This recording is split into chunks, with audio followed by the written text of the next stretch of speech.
you very much. I'd like to thank each of the witnesses and for your patience. We're running about 50 minutes late, and I do apologize for that.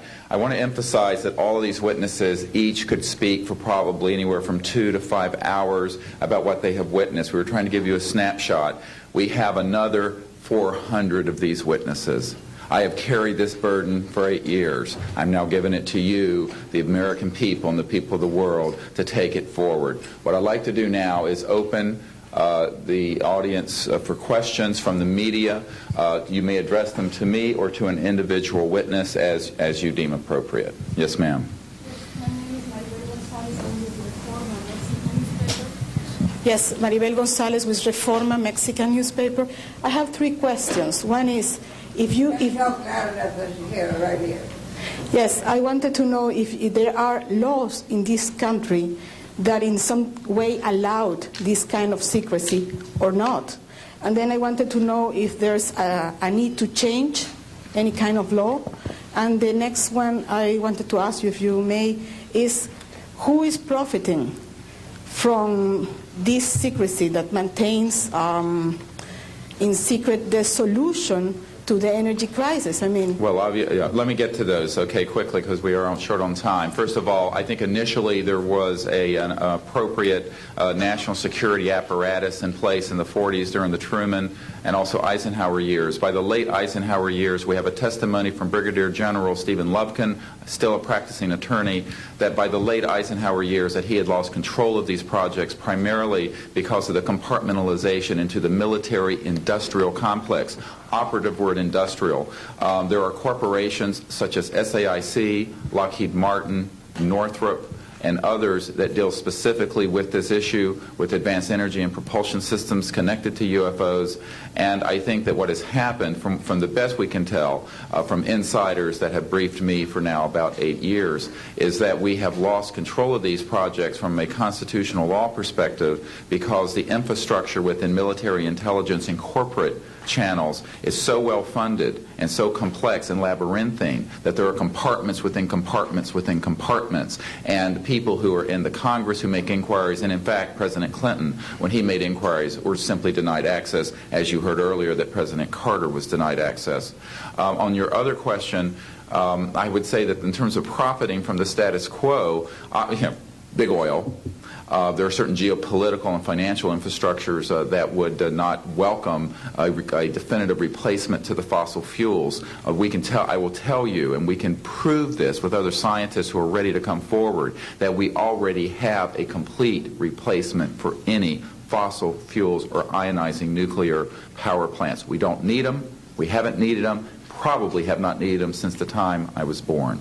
Now, of course, this is a major issue. You're talking a multi-trillion-dollar global infrastructure change. And so this does hit the alarm bells at the National Security Council economics area.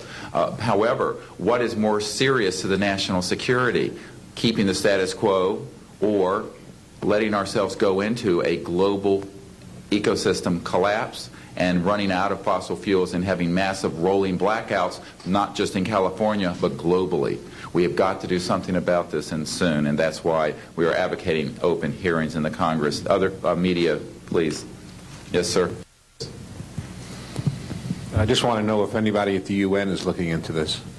I personally met with Boutros Ghali's wife, Aliyah Ghali, who said that her husband was quite concerned about this. This was in the 1990s. Since then, we know that there have been other people at the UN who've made inquiries. The problem is the UN has no mandate to deal with this. It needs to be given a mandate from its constituent member nations. And I think that the public and the member nations need to ask that the United Nations get involved with this. This is an international peace issue and an international security issue, and it should be taken up by the UN Security Council. And, of course, we are recommending that as well. Yes, sir. So I think my question is actually to Clifford Stone. You said that you had seen aliens on a craft that had crashed. I wondered if you could describe what they looked like. I could. I could, but it would probably take a whole lot of time. The reason I state that, when I got out in 1989, we had cataloged 57 different species. You have individuals that look very much like you and myself that could walk among us and you wouldn't even notice the difference, except for some of the things that they might be able to go ahead, even in a dark room, and touch an object and go ahead and identify what color that object might be. They would have a heightened sense of smell, sight, hearing.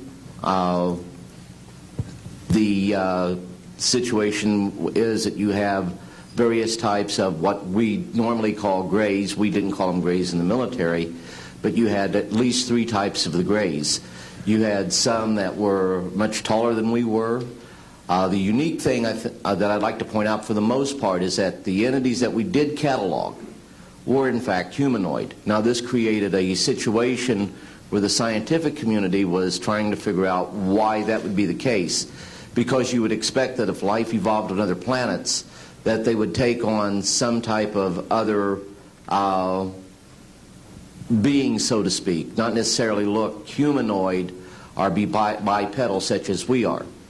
But apparently we got quite a few of the species out there that are humanoid in appearance, and that creates a question that yet has to be answered by science. Yes, and as I call on you, please state the news agency that you were with. Yes, ma'am.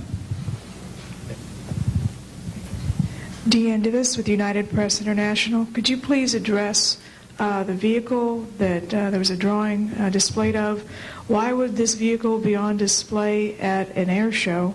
What is the power source that you are asserting is going to be so very useful?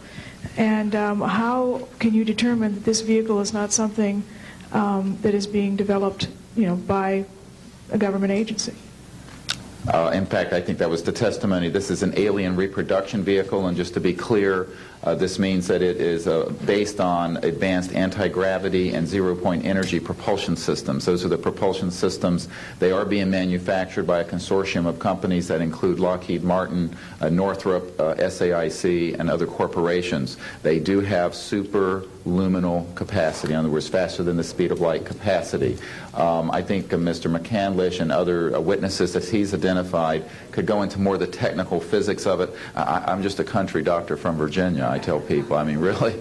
And but this is actually what is the reason it's called alien reproduction vehicle, is that it's based on the study of extraterrestrial vehicles, but it is manufactured by human military intelligence, aerospace contracting arrangements. And this is very important. It means that we, Homo sapiens, have the ability to access this so-called zero-point field of energy, which is the ambient field of energy from which all matter and energy is fluxing, and can access that energy and generate all the power we need to run this planet without fossil fuels or pollution.